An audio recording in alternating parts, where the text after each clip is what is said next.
Okay, so let's start with the INM 517 topics in computer science. And idea of this is like provide you the basic principles in the computer science. There are various topics that we could cover, but this particular module has been designed to focus on programming, databases, and actually giving you an introduction to machine learning. So with that said, let's look at what we expect as the outcome once you successfully complete this module. You should be able to comfortably working develop programs, especially we already learned Python programming bit in your previous course, so we will review today again the Python background because we need them in couple of other topics in coming weeks. So therefore, we will review the basic programming concepts. So in the original syllabus, we have to do from the beginning, but since you have already done, I don't think you need to, start from the beginning. But what we could do is we can have a small quiz, and then based on that, I'll make a decision what parts we need to review. Right. So that's the first part is on programming. And then uh, we also have to touch on, database concepts. So I will start looking at database design aspect of this, focusing on the conceptual modeling using ER, and then logical modeling, converting to schema diagrams, and then physical modeling, meaning like you create databases. So that part we will do. The plan is we'll use MySQL as a relational database for you to get familiar with the database design concepts. Then we have a one topic on software development methods. Ideally, we will look at the in very brief how the software is developed in traditional setting, like we call structured development. What are the different phases in the software development, and also like what are the core activities happening within that one. It's a very brief one. And also we briefly talk about what are the newer trends in software development. So that will be a very brief one where we will look at modern software development techniques. I think the last three topics is focus on the machine learning part, which is quite hot nowadays. And I think it's very important for you in your research as well, since most of you are working with the data analytics area, like where you want to make decisions. So we will look at different platforms. I will plan to have two tools for you. One is Weka. Without any programming, we can use it as a tool. And then since we have already learned Python, I will also focus on teaching you a little bit on the implementation using Python libraries. So ideally, once you finish this, you will understand different, different types of algorithms available for you to make analytics, as well as building simple machine learning models. The core uh, steps or core knowledge that you need to build the machine learning model, we will touch upon. So hopefully you should be able to develop the skills that you need to build machine learning models. And the final topic, we will also look at how do you develop and then evaluate the machine learning models you have built. And then, so we will also look at that aspect. Hopefully, once you finish that, you should be able to evaluate and also interpret the performance of the algorithms, basically with the real world data set. So those are the learning outcomes of this module. When it comes to software tools, mainly I'm using Python, standard Python environment, plus a little bit on Google Colab, which is very easy for you to start with. I'm hoping that some of these things we have already covered. When it comes to database programming part, I will also look at implementation in the MySQL. So those are the software stack that I'm going to use, plus a little bit on Weka, right? But mainly, although we talk about the Weka can also be, accessed with the Python. So therefore, the main tools comes down to this. Especially, we'll focus more on the notebook environment with the Colab. So that will be our main software tool we use in this module.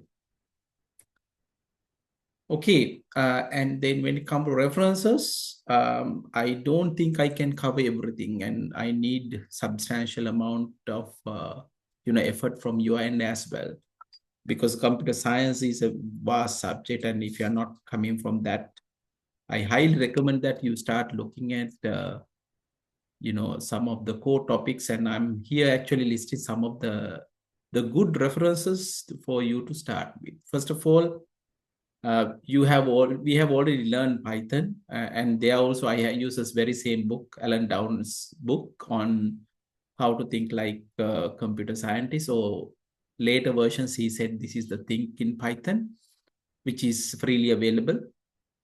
So have a look at that, and if you are interested in learning more about Python, and especially in the computer science perspective. The second one is actually reference for your database programming part. So I'm actually getting materials from that particular book. Elmastris and Navati is one, where we talk about the starting from database design to implementation part. So have a look at that book as well, in case if you're interested in databases. Third and fourth one, actually for machine learning, I'm using a Weka tool as a tool. Even without any programming knowledge, you can use the Weka for building machine learning models. And this is actually reference I have learned, machine learning myself way back in 2004. And it was very popular at that time. But nowadays, there are a lot of Python tools available. But it's very interesting, and the book is actually written with a simple language, so you can understand different machine learning algorithms, what are the pros and cons of each of these algorithms. So in case if you are interested in machine learning, right, this is one of the references I highly recommend you for, because if you're not coming very technical background without the mathematical, deep understanding how this work, which is, I think, a core area of yourself, but so that might be a very interesting one. Last one is from the Andronic, which is I think he's the key person now in deep learning area.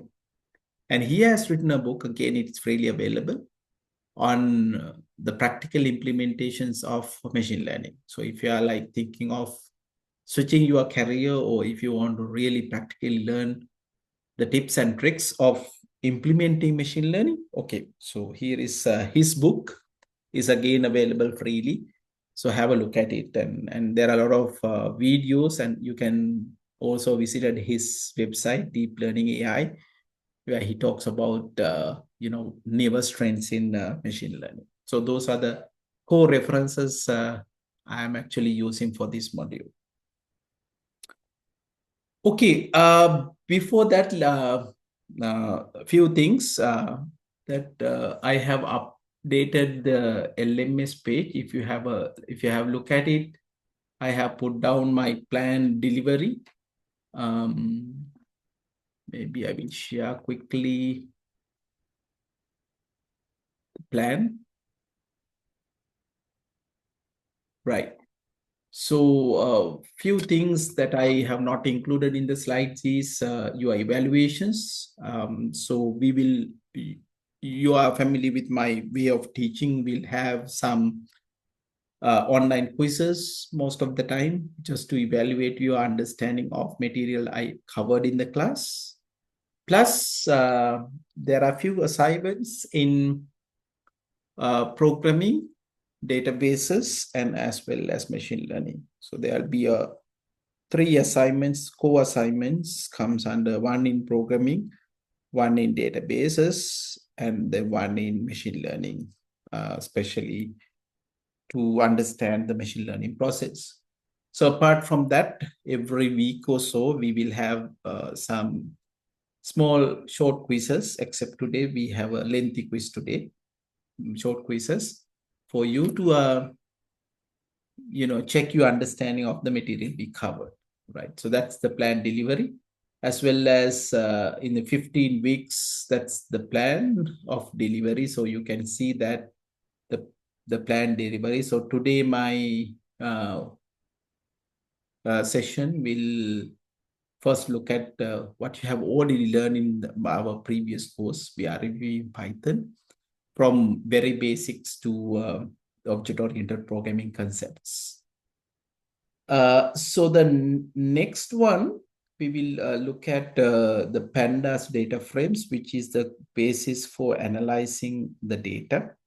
Pandas data frame is a Python module developed for accessing data in various different formats. So those are the first 2 weeks, what we are going to planning to cover. Then we talk about um, database part, about 4 sessions, starting from the theory to implementation. 7th week, we'll have the software development one. Week 8 to week 13, we'll focus on the machine learning part. So you can see I have allocated substantial amount of time on machine learning, which is core part nowadays. So I hope that will be helpful for you to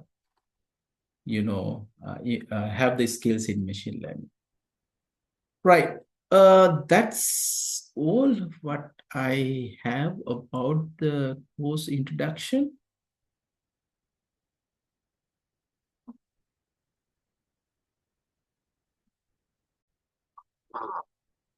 Right. So we are going to revisit very quickly the topics that we have covered on Python programming.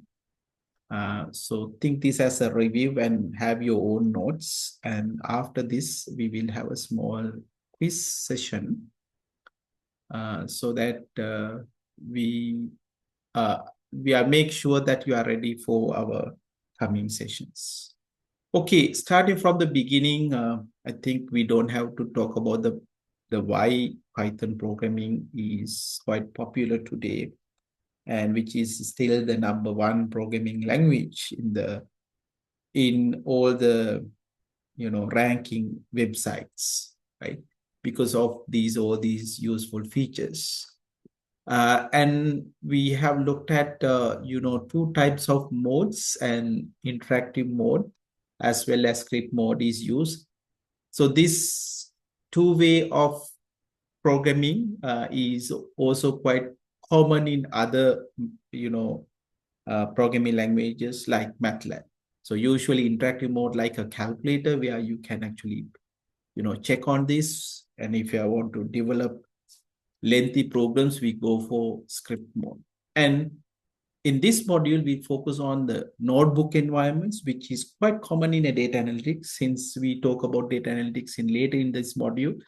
So you will see that nowadays we put everything in a just single place. The note, the code, as well as the results, everything in a just one place, which is very interesting, which was not available a couple of years back. Right. So we look at the basic programming and these 2 different modes. Something I always stress is when you want to get help, try to use what is already available with the language itself. In Python, it's a help function that you can use. Why I'm saying this, sometimes when you get information from the web or other articles or maybe ChatGPT, sometimes you might not get the latest details. So which comes with the tool itself. So always remember to use help so that you are sure that this is exactly what is available in the current version of the language. So in our case, Python. Okay, so then we discuss about the different types of constants, the data types available. In Python, we discuss there are different representation for numbers. You can represent integer, which means whole numbers. You can have numbers with the decimal points, we call float. And then you can also have complex numbers that is also supported, right? And there are different representations. And then we have string data. We have string data, which we represent using single quotes or double quotes. So these are called constants. So in Python, everything is represented as classes. I hope you remember since we have done object orientation. Here you can see integer types, float types, and also complex types. So everything in Python is represented as classes. So it says int class, float class, and complex class. And in object orientation, we have learned how to write a class for that. So everything, all the objects we discuss in Python is represented as classes. And the same number is represented in different data forms, depending on how you write it. Now, for example, if you just type 508, it is considered an integer. As soon as you put a decimal point, it becomes a float. So this is called dynamic typing. So like in C or any other programming, you don't have to define the data type before you use it. But depending on how you use it, Python program will determine the data type.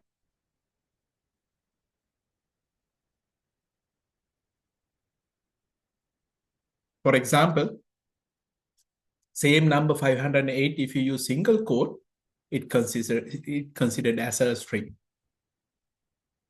Right, type function we discussed that can be used to check the type of the object. Under the strings we discussed, you can use single quotes, double quotes. But single quotes and double quotes usually used for single lines. If you need multi-line, then you should use triple single quotes or triple double quotes. Make a note that in Python quality assurance, we call PEP 8. They recommend use triple double quotes, although there are two representations. So they prefer triple double quotes.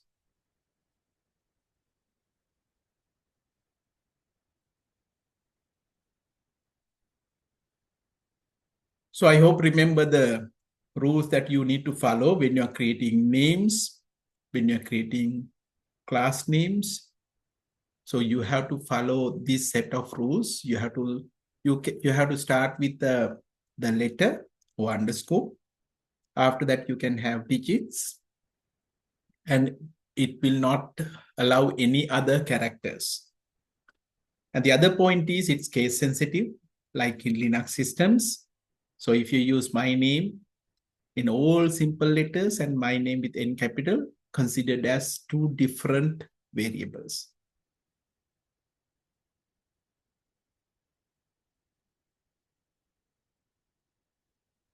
Python has a couple of reserved words we call keywords. So in this particular case, version 3.10, 3.10, we have 35 keywords. None of these keywords cannot be used as variable names. Remember, very important. Sometimes you might not, keen on this, but you might get an errors. Couple of things I want you to note this. Most of these keywords are lowercase, except the first three. You can notice false, none, and true. You see, the first letter is capitalized. Except these three, all the others are lowercase letters. What I mean by this is, you cannot use class as a variable name. But if you use class with capital C, you can use it.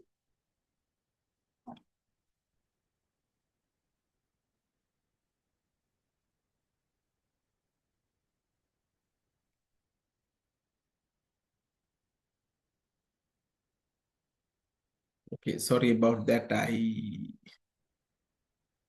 Right. I quickly go through what. Okay, so first one is the Python, the features. Then the two modes that we were discussing.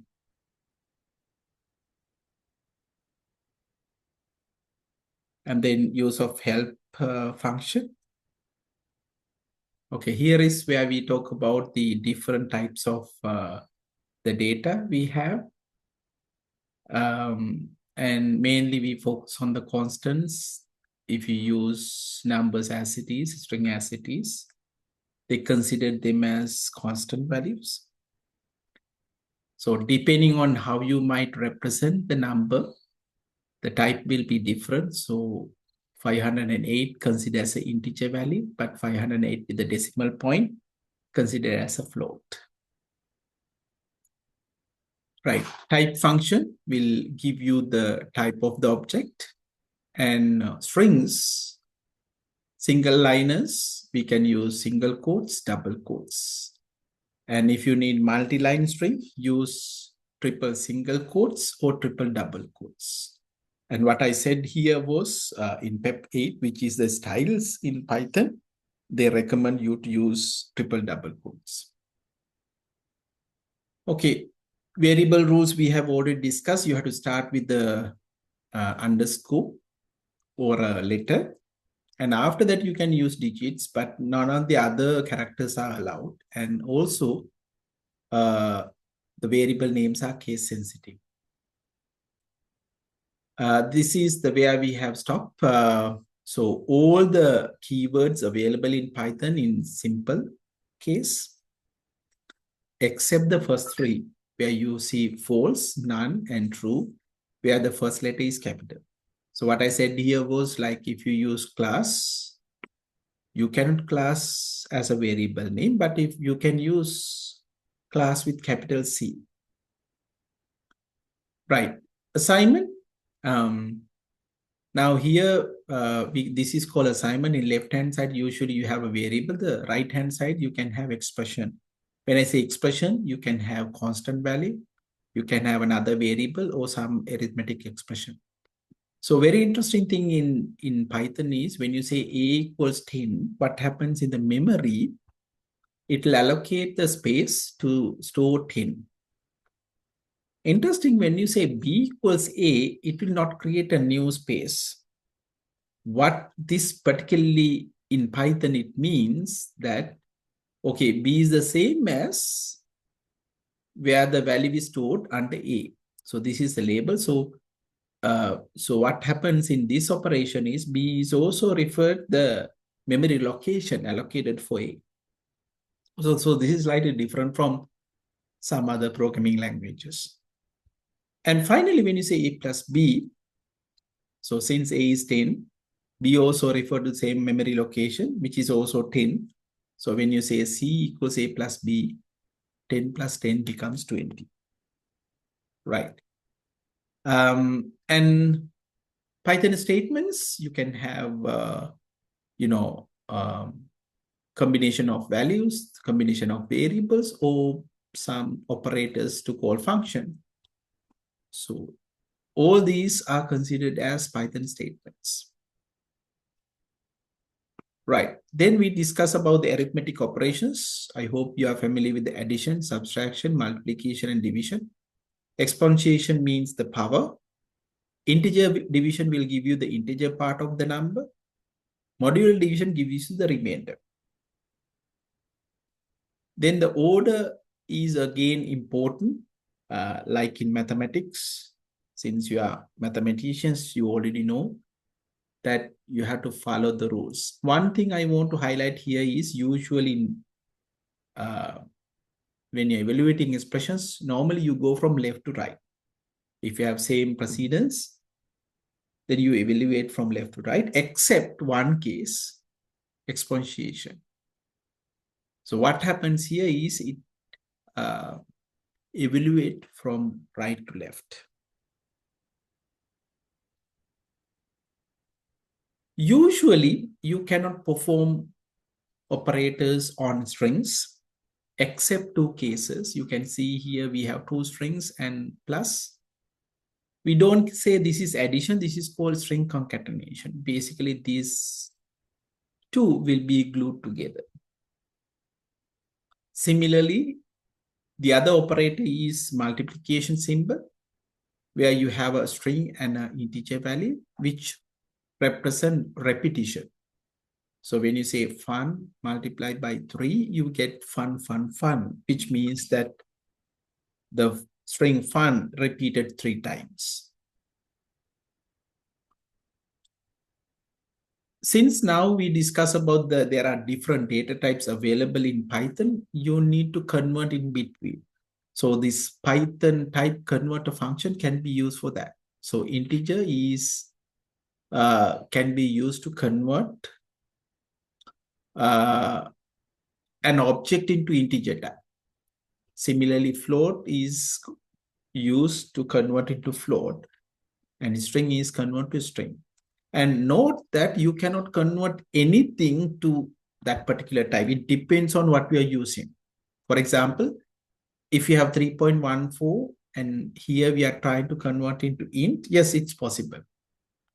So simply discard the decimal part of it and it will provide you the value,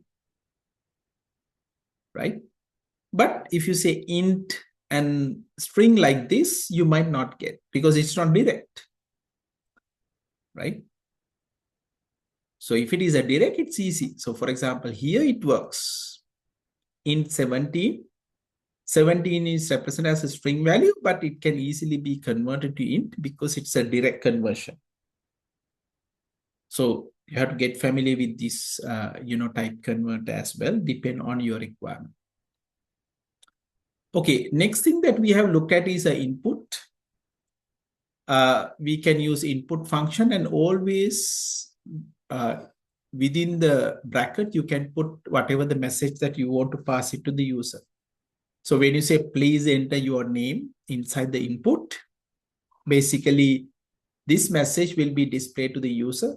Whatever user enters will be stored as n. And remember one thing in input function, everything is taken as a string value. So therefore, if you want to convert into integer value, we need converter functions. So that part also we have covered last time. Okay, then we were focusing on printing output. For example, let's say we have two variables, A is 28 and B is 15. So print A will output 28. Print A comma will print 28 and 15. Usually when you are printing with a comma like this, so there'll be a space in between. So this will be printed as 28 and 15 with a space in between. If you want to change the space, then you have to use the third argument. How do you separate? Now here, this will specify that to use a comma to separate these two values. So outcome of this will be, so you have a 28 and then you have a comma and 15. So this will define how you should separate the two values. Similarly, if you try to concatenate like this, you will get an error because this is an integer value, this is a string, this is an integer key. You cannot add integer together with the string. Either you have to convert them to string or use some other technique to print it. Next one, if you want to use a blank line, you can use print statement without any argument. So if you are like having these 3 lines in the script, and if you look at the output, there will be space in between these 2 lines, right? There's a other way that you can do. You can use new line character /n to do the same. Okay, then we discuss about the formatting output. There are 3 techniques. You can use string module operator. You can use dot format. You can use f-string, right? The Pythonian way or the recent way is use of f-string, which means you use f and a string format here. Within the curly bracket, you provide the number and whatever the format.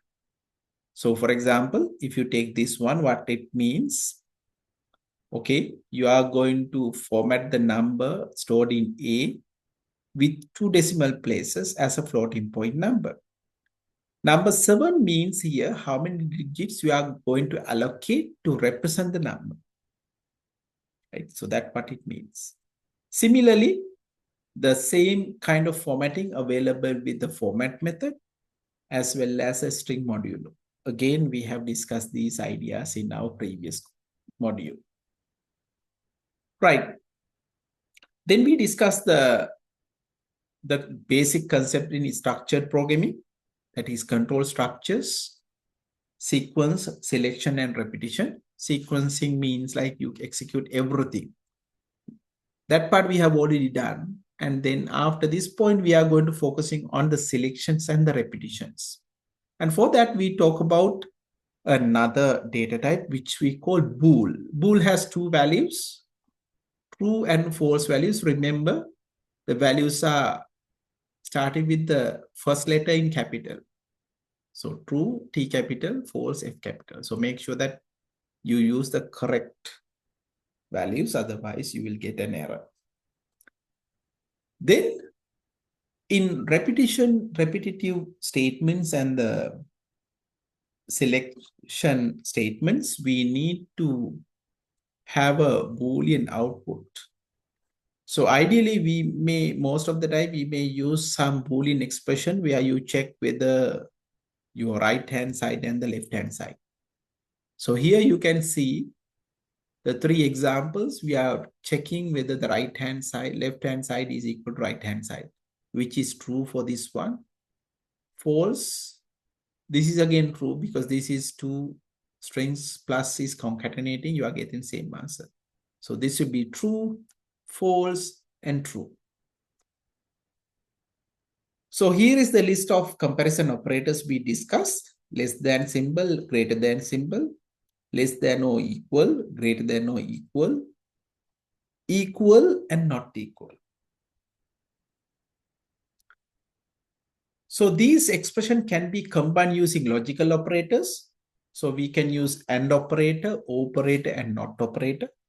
So when you use AND operator, which means that both conditions should be evaluated true to be whole expression to be true.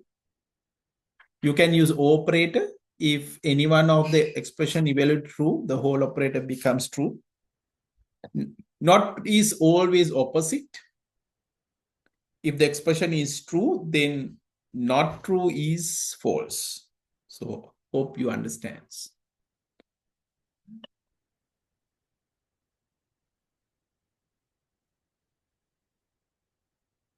Give me a second.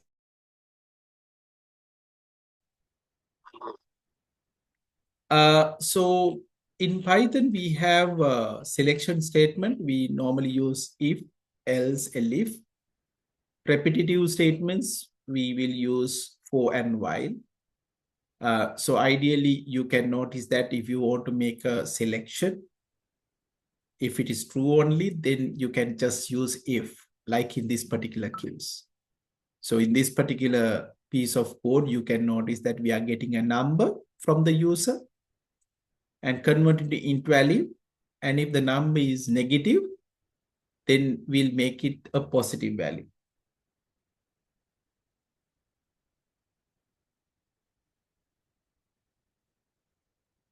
Right? One thing that you need to remember in Python, indentation, the amount of space that you are keeping is very, very important. Now, for example, in this particular case, you can notice that we start with if you don't have anything to say that's the end. Or for example, in some other programming language, we have end if. So instead, what in Python, what it uses the spacing, the indentation. So ideally, we expect to use 4 spaces. You can use either 2 spaces as well, it works. But in Python PEP 8 recommendation, they say, okay, use 4 spaces to indent. So this will indicate the block of statement that, okay, this is the only statement inside if. So remember, very important. Otherwise, you will get indentation errors. Here is another example where you have if and else both. So if the condition is true, you are going to execute this part. If it is false, then you are going to execute this part. Similarly, if you have multiple if statements, it can go like this.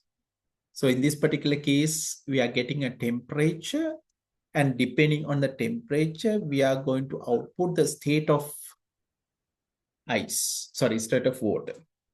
So in this particular case, first we check whether the temperature less than 0, then we say ice. Otherwise, okay, you check again and decide whether the water in the state of water or steam. So this is called nested if statement. So when you have nested if statement, actually you can combine else and if together. So there's a keyword called elif. So elif can be used. So elif stand for else and if. So this will be more compact representation compared to our previous one, right? So then your code will be very clear, the user. Then we started looking at the repetitive statement. We start with the while. Ideally, while loops works with the statement here. As far as conditions true, it will execute whatever the statement inside, right? So you can notice here in this particular case, the loop will be repeated as far as the number is less than or equal to 10. So in this particular case, we start with the number is 1. So it will print 1 and then change the number by 1. So it will print like 1, 2, 3, and so on. So when the number gets 10, it will print 10. Then number gets 11. 11 is not less than 10. So it stop at that point. So I hope you got the idea. For statement is slightly different. Actually, for works with iterative objects. What do you mean by iterative objects? Means for can be used with any iterable objects. One is range function will give you a set of sequence of numbers, right? So range function will give you a sequence of numbers depending on the start, stop, and step. You can have any number sequence. So you can notice here, in range function, actually, you can have up to 3 values. If you are just 2 values, specify the starting and ending values. So it starts with 1, then 2, 3, 4, not to include the last number. If you have just 1, it means that you start with 0. So 0, 1, 2, 3, 4. If you have all 3, that means this is the start, this is the end, and this is the step. So you start with 1. Step is 2, so you add 2, that is 3. And after that, 5. So 5 should be less than 5. So the value will be 1, 3. For example, if you want to print numbers from 1 to 10, then the range function, we have to say 1, 11. Right? So that part also we have covered in our previous course. When to use what? Okay, usually if you know exactly how many times you are going to repeat, I told you iterable objects, you can use for loop. But if you don't know, then while is better. Right. Then we discuss about the jump statement, break, continue, and we discuss return under the functions. So what break does is whenever it means break, it break the loop. Similarly, continue statement will continue with the next iteration. So what happens if the condition satisfied, when you say continue, it go to the next iteration. It won't break, but it will not execute whatever the statements after continue, right? So that means this statement and skip, and it will go to the next iteration. Right, then we look at the very interesting one, creating functions. So we know that function has 3 parts, name of a function and the parameters, whatever the values that you need to prepare the function. So for example, in this particular case, it says we are trying to add 2 numbers. So add is a function name. The 2 numbers are the parameters. What has happened inside is basically you add the 2 numbers. So once you define it, you can call using various different values. These are called arguments. So the first one, you pass 2 and 3. 2 pass to number 1, 3 passes to number 2, and you will get 5. Similarly, 10, 30, you will get 40. But one of the problem is nothing can be returned here. So these functions we will call the functions will not return any value to the main program. But some cases we need to do that. For that, we have to use return statement. So you have to use return statement instead of print here. Okay. The other thing that you have to be very careful is whatever the variables you define within the function is local. So for example, if you look at this code we discussed already is, so we have originally assigned a to 0 and within the function we are changing a. So this is not visible to the outside. So therefore, when you print this, right, it should print 0 and 0, not 0 and 1, because this change is not visible to the outside. If you want to make it a change, then you have to say global A. So here we have to say global A to make that change so that it will be visible to the outside. So like this.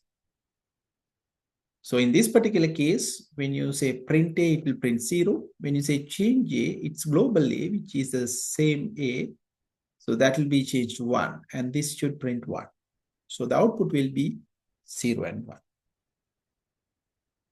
Right. Then we discuss the modularization, meaning like in Python, one of the why Python is popular and why it's easier to code is you don't have to create function by yourself most of the time. You can use whatever already existing. These are called modules, and you can usually import them. So if you're writing something in mathematics, you can just use the import method. Will give you access to all the functions already developed for various mathematical, operations. So you can notice here, in this particular case, you are trying to find the square root of 2. But there are 3 styles we use when you're importing modules. If you say import math, always you have to use math dot the function name. This is how you should use them. If you use this fashion, from math import square root, then you can directly call the function name. Third technique is you can rename the module name. So in this particular case, we say import math as m. So what happens? Instead of saying math dot square root, now you can say m dot square root. So these are different ways of accessing modules. Right. Finally, we look at the data structures. This is the very important part for our coming sessions. Why? Because we are going to learn data analytics. We need to store data. So in Python, there are some already built-in data structures. So the 4 data structures already available in Python is list, tuples, dictionary, and set. Okay, so what are the things you need to remember? If you're using a list, usually you can have ordered collection of items. So that means you can specify an order. And lists are indicated using a square brackets, right? And then once you create, you can change, you can remove, you can search. So therefore we say it's mutable. For example, one example that we have discussed is creating a number list like this. Notice that we have square brackets here and we have comma separate set of values, right? So when you print the number list, it will print everything. If you want to print each item, so you can use a for loop like this. What happens in this for loop when you say for I number list? So it will take one item at a time. So I becomes 11 in the first iteration. So it will print 11. Then I will take the second iteration. It becomes 2. Then it will take third iteration. You take 23, then it will print 23. So what happens here is it will individually print each and every item. So to get the length, you can say len number list, and we have 5 numbers, and it says 5. Okay, interesting point comes with the index. So in Python, index start with the 0. Why I am saying that some other programming languages, it start with 1. For example, MATLAB, index start with 1. In Python, it's with 0. So therefore, if you want to access the first item, that is 11. So you can say number is 0, which indicates the index of the number. So that is 0 is the first element. So it will print the first element. Okay, so then we discuss about adding items. Append method append or add items to the end.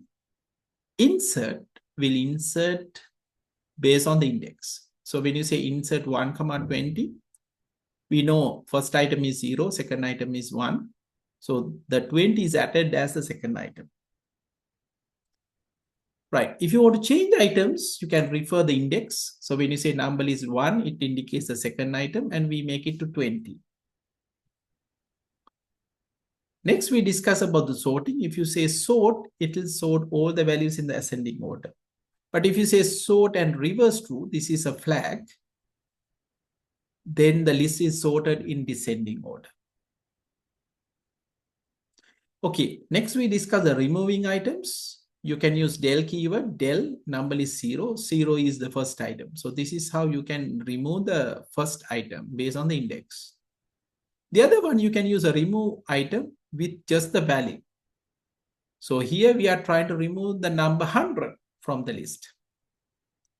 So interesting thing is, what if you have 200s? Remember, it will remove the first 100.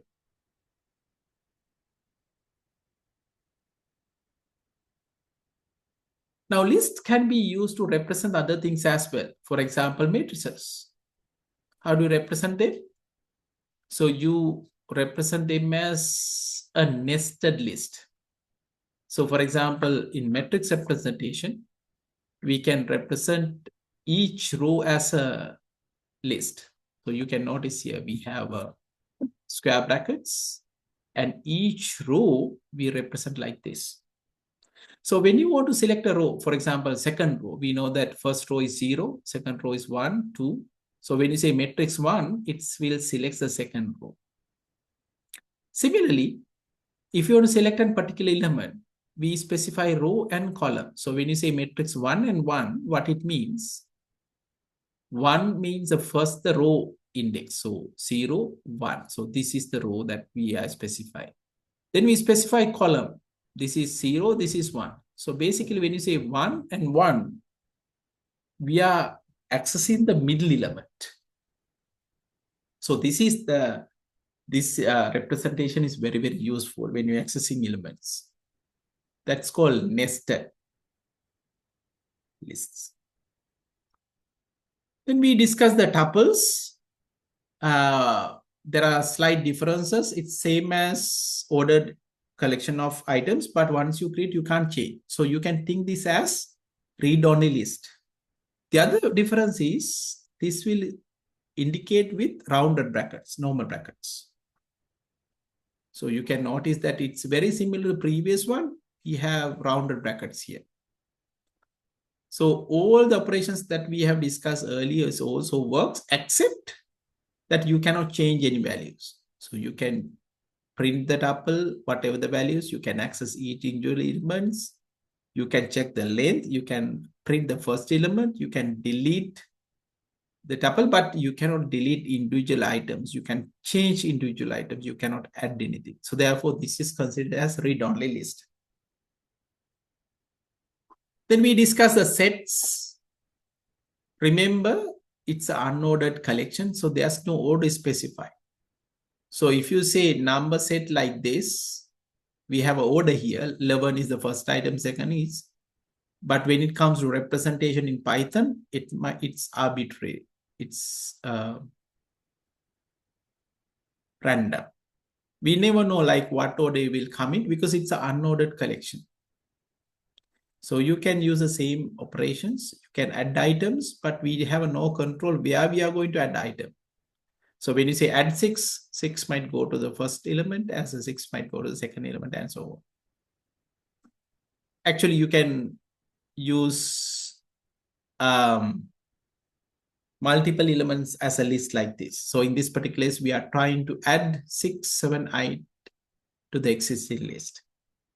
Sorry, existing tuple. Sorry, existing set. Sorry about that. Okay. If you want to remove, you can remove items. You can say remove or discard. Why there are two techniques. If the value is not there, then you get an error in this particular case, but you are not getting any error in the second one. No error, right?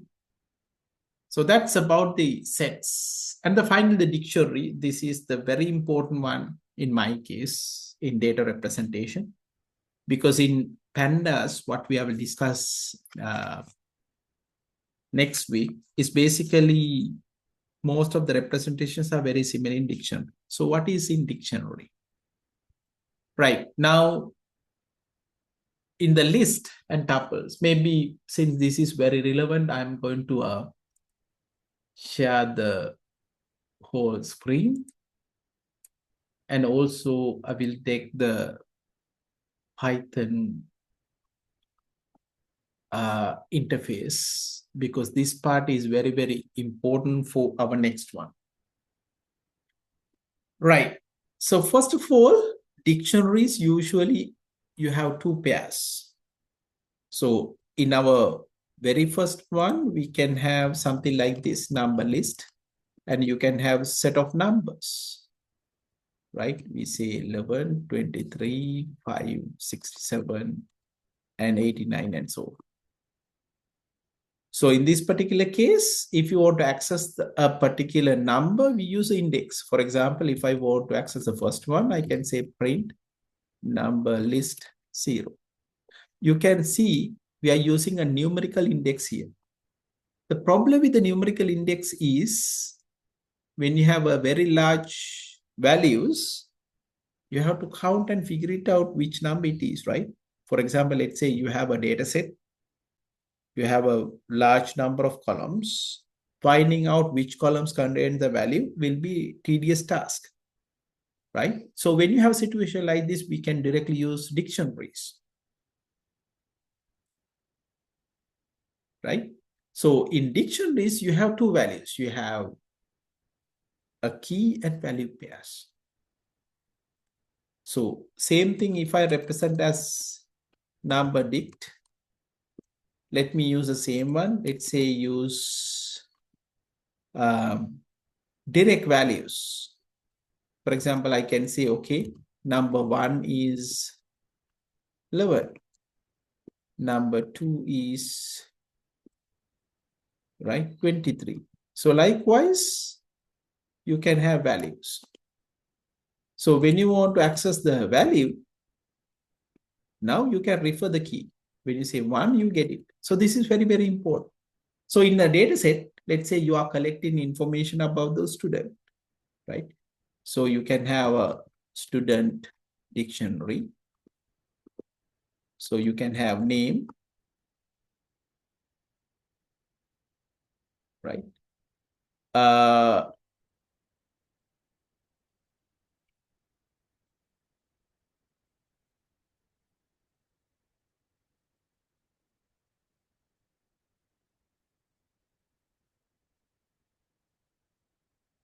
I totally forgot about.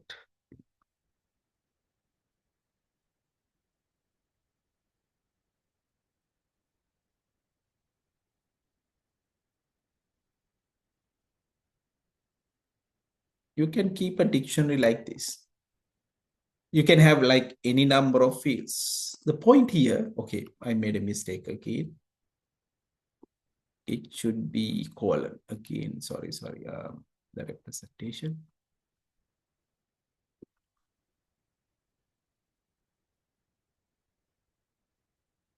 So you can notice here, maybe I can reduce the size of this so that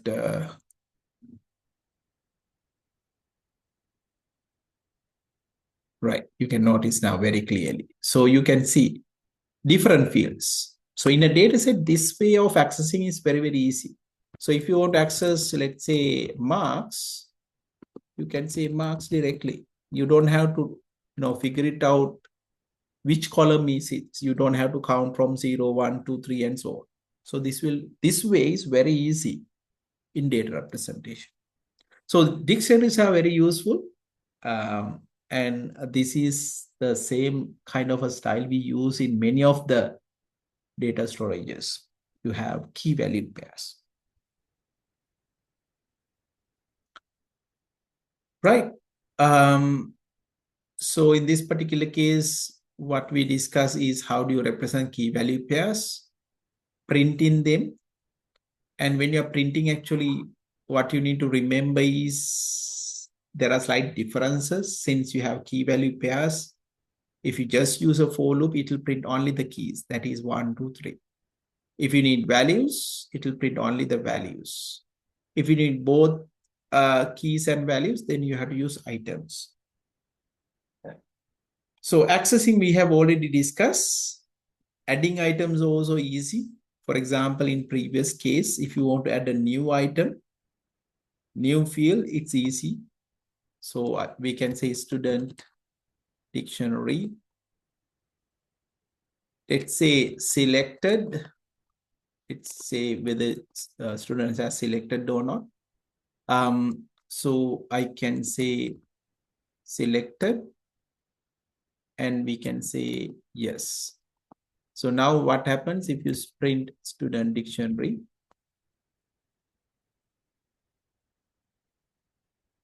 You can see this, we have added a new column, selected. So if you need the student dictionary, selected, yes, it says yes.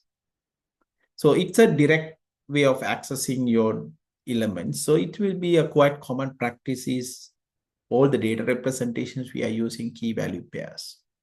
We'll discuss in detail in our coming session under the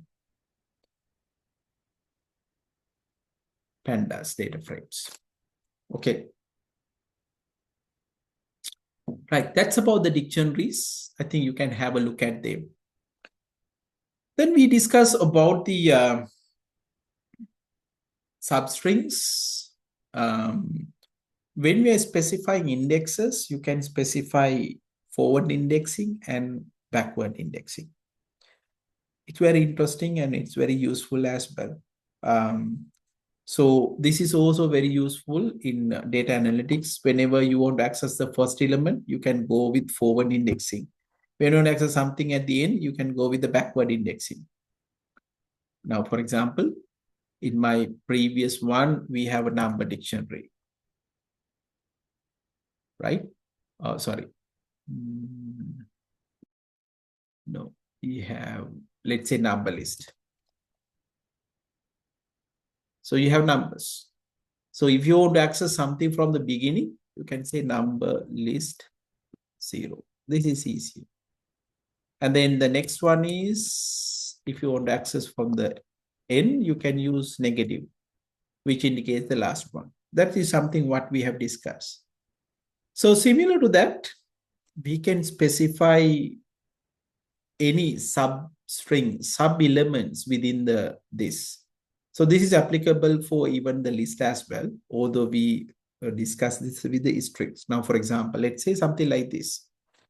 I want to access, if I put 0 to 5, what it 0 to, let's say, 4, what it means, you start with 0, goes up to 4. That means 0, 1, 2, 3. So you are getting the, sorry.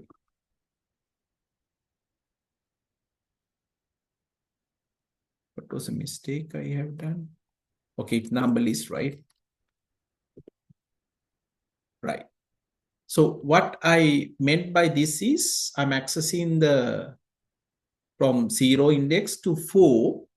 That means it's similar to start and stop, right? So 11, 23, 5, 67. So if I need like from the beginning, you can simply use this. So make a note of this.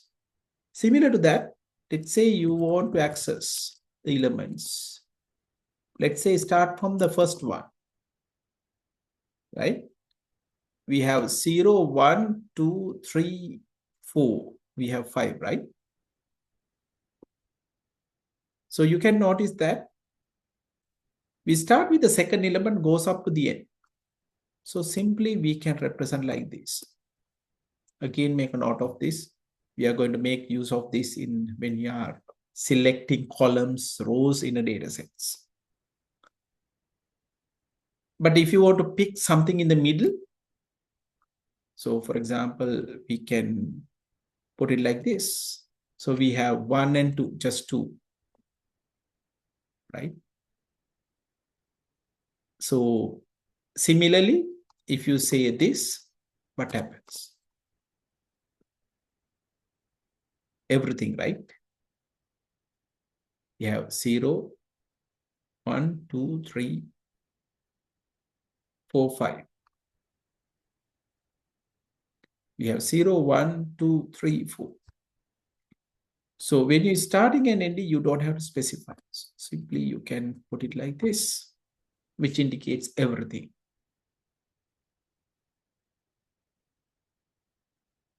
One more. Okay. When you have substrings like this, let me put like this. I will say 0, 5, and third element. What do you mean by this? So we have gone from 0 to 5. That means start to end with the step of 2.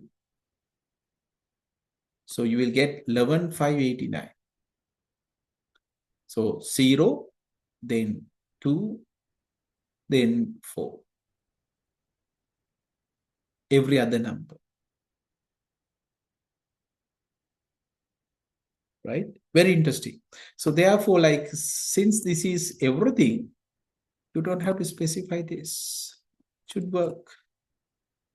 So if you have colon, colon 2, just you specify step only, which indicates that you are going from start to the end with a step of 2.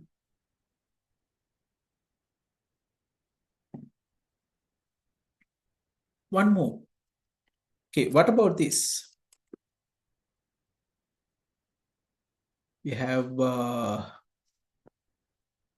-2, -3, -4, -5. We say -6 to, it is -6, -1, 0.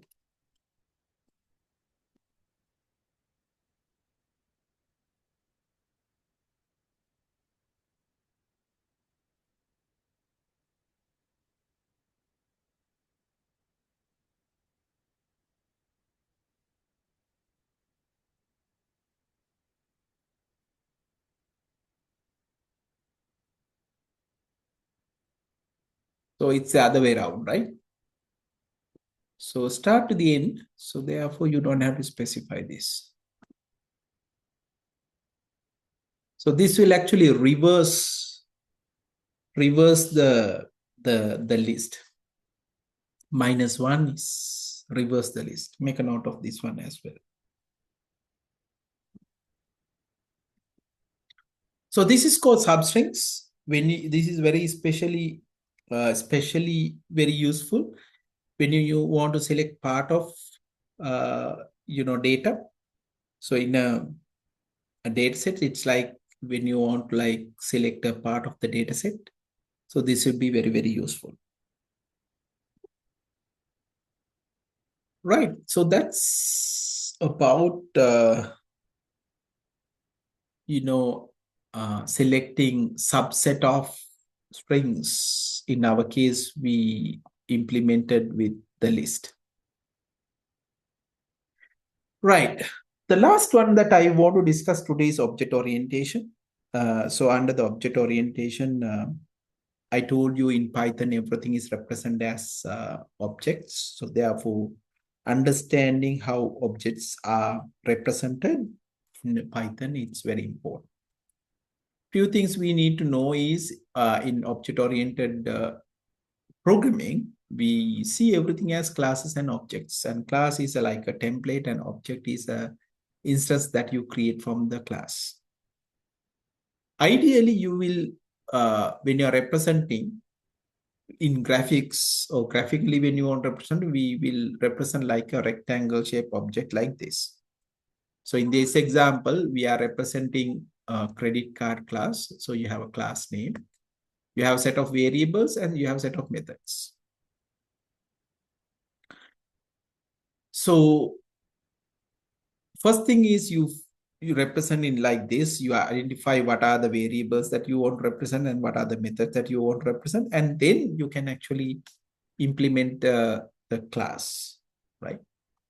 So to explain how it works, we can take some other example as well, but maybe I will use of car objects, right? You can have a car class. You can have variables like year, model, mileage, and you can have accelerate and brake. So let me explain how we represent this, right? Since this is also something that very useful for you, maybe I will have a new file, right? So the representation of car object is start with class, and then you will say car, right? So this is something that I want to save. So maybe I will temporarily save in my desktop. Okay, program OOP. I'll save. So right now when you run, it will run. So there's nothing in it, right? It just, I'm defining my car class.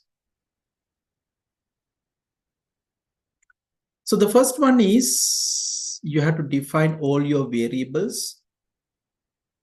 So you can notice that we have already identified year,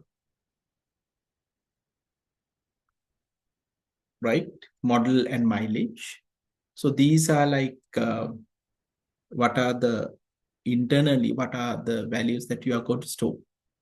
So uh, we can create what we call a constructor. That means when you are creating a car object, the constructor can be used to construct the object and also the instances. So initially we will use the what we call init method. You can notice that we have underscore init, right? For example, you can show, I can show you like how you define this. You can say underscore init, and then whatever the values that you want to store. Remember, in initialization, there is a special keyword called self, which referred the same object. Why we are this in object orientation, you can actually use others as well. So you can define those. So we can have self and whatever the values that we want to represent. So in our case, we were trying to implement the car object, right? So we can say year, model, and mileage. Since the values are coming on a year, so I will add one more here. I will say C year, just to indicate that it's car year, car model, and car mileage. Actually, you can use the same names, but as a beginner, you might get confused. So what we do is we say year is C year, which is the whatever the value we will get from the assignment. And then C model equals, sorry, let's say model equals C model. And then C mileage equals mileage. Right. That's all. So let me run this. Again, you don't see anything here. It just, run this. What I want to highlight is now let's create some objects. So I'm defining my first car. I will say car 1 from the car class, providing the values that I want to specify. So I had put some years. So let me say 2010. The model, I will say some car model and mileage, right? Something like this. What happens? This will create an object. So now you can access elements. So if you say car1.year, now you can access.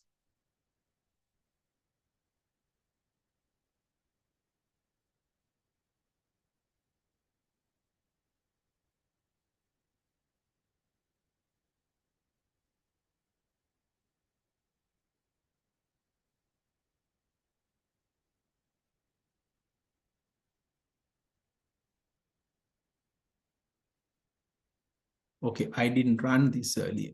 That is it the problem? So let me try again. Yes, we have C here, C model, and then we assign everything. Yes.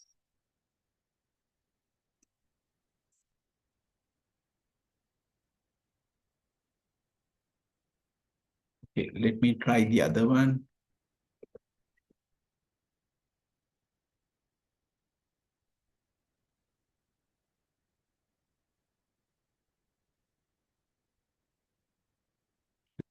Double check what was the error.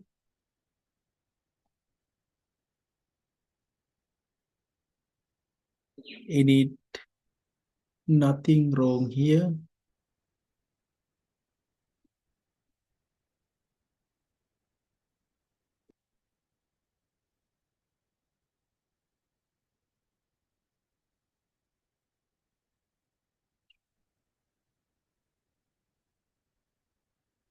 Okay, yeah, I got the problem.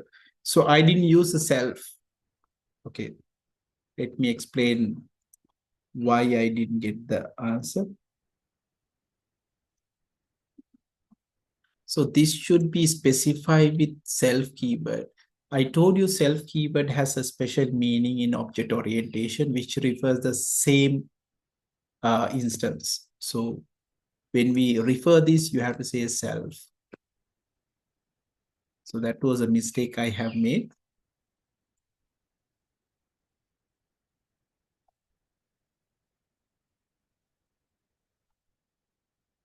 Right, now let me run this.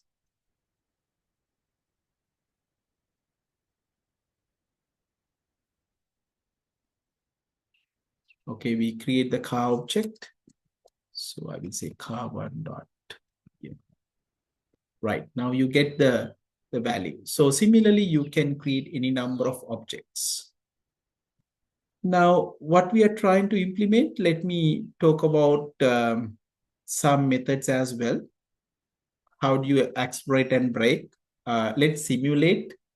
Let me add one more element here, the speed. So this is, I'm not going to get from the user. So I will say speed and I'll put 0. So why I did this? To modify my car class to specify the speed of the car. So let me recreate the car1 object. So now you can say car1 dot speed. You can say it's 0. Right. Now let's implement some methods to increase and make it the brake. Right. Now for that, let's say I'm going to implement a method called accelerate. And then I will have self always. Again, in this particular case, I will just use accelerate so that it will, change the speed. So every time I, let's say accelerate, let's assume that we change the speed by 5. So I can say self speed equals self dot speed plus 5. Right. So now simple change. Let me run. Okay. Now let me change the car. Okay. Let me get the speed. So it's 0. So now let's accelerate.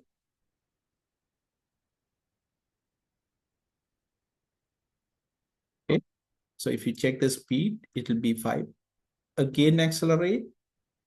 You can notice the now car speed changes. Every time you accelerate, right, it changes.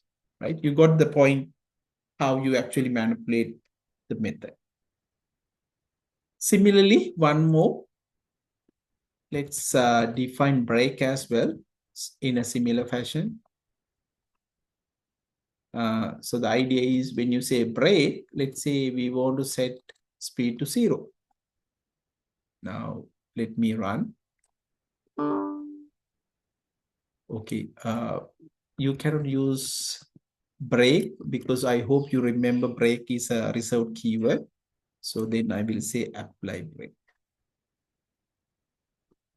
So this is the whole.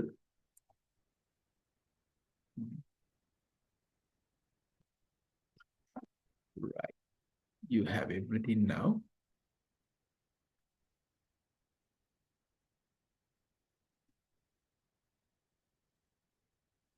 Oh, everything is now visible for you. Okay, so this is the whole code. So now we have implemented a simple car to explain you how the object orientation works. So what I did was I create a car class. When we create the car instances, I'm requesting the year, model, and mileage from the user. Speed is automatically set to 0. So whenever user accelerate, it will increase the speed by 5. And whenever user applies a brake, the speed is 0. So now that we have reran, we can now simulate some operation. So let's say we are going to have a car 1 and accelerates a couple of times. Okay, maybe I can check the speed now. So it's 20, right? Again, accelerate speed 25. Okay, maybe now I can say brake.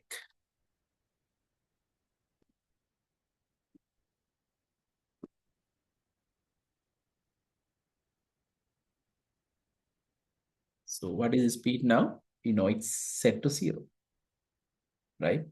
So that's with the car 1. Let's simulate 2 cars now. So this is car number 1. Okay. So let me have another car.